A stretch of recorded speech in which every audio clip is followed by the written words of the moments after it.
মালদায় ভোর সন্ধে চলল গুলি, ঘটনাস্থলে গুরুতর এক যুবক। ঘটনাকে কেন্দ্র করে জোর চাঞ্চল্য ছড়িয়েছে মালদার কালিয়াচকের শ্রীরামপুর এলাকায়।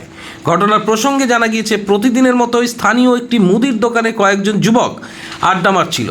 হঠাৎ সে সময় শামীম বিশ্বাস মদ্যপ অবস্থায় তার পকেট থেকে আগ্নেয়াস্ত্র বের করে এবং শূন্যে গুলি করবে বলে এমনটাই দাবি।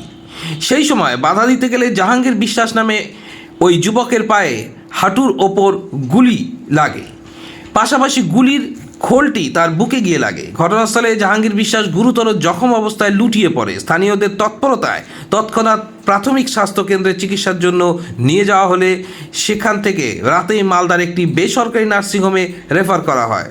বর্তমানে মালদার বেসরকারি নার্সিংহোমে আশঙ্কাজনক অবস্থায় চিকিৎসাধীন রয়েছেন ওই যুবক বলে জানা গিয়েছে।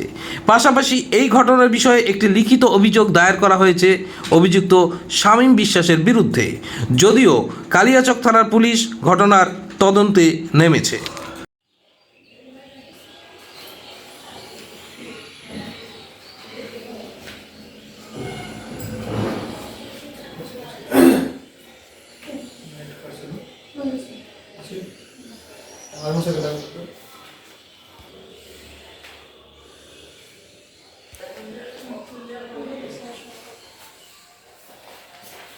স্থানীয় স্তরে কিছু দুষ্কৃতকারী মাতালদের ঘটনা, এটা নিয়ে কোনো রিয়াকশান নেওয়ার বিষয় নেই।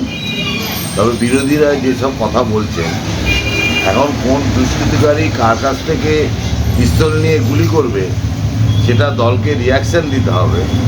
আর কিভাবে বিজেপি বা বিরোধীরা এইসবের রিয়াকশান দিচ্ছেন আমার বোধগম্য হচ্ছে না।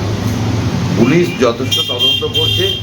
একটা মদের আসরে গণ্ডগোল, সেই গণ্ডগোলে পিস্তল বের করে কেউ কাউকে গুলি করেছে, এটা একটা ঘটনা। সেই ঘটনা পুলিশ তদন্ত করছে। নিশ্চয়ই সঠিক তদন্ত হয়ে দোষীদের উপযুক্ত শাস্তি বিধান হবে, এটা আপনাদেরকে বলতে পারি। মানে বিরোধীরা যেটা বলছে যে সামনে পঞ্চায়েত ভোট, এখন তৃণমূলের দুষ্কৃতীরা দৌরাত্ম, বিজেপির বিরোধীদের একই কাঁদুনি, একই ক্যাসেট।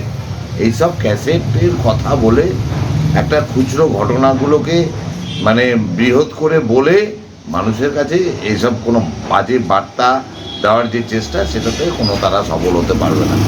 এরা স্থানীয় দুষ্কৃতী মদ খাচ্ছে, মদ খেতে খেতে কে কাকে গুলি করে দিচ্ছে, সেটা নিয়ে পঞ্চায়েত ভোটের সম্পর্ক, গোলা বারুদের সম্পর্ক, এগুলো বলে বাজার মাত করা হচ্ছে। এইসব বলে কোনো লাভ হবে না।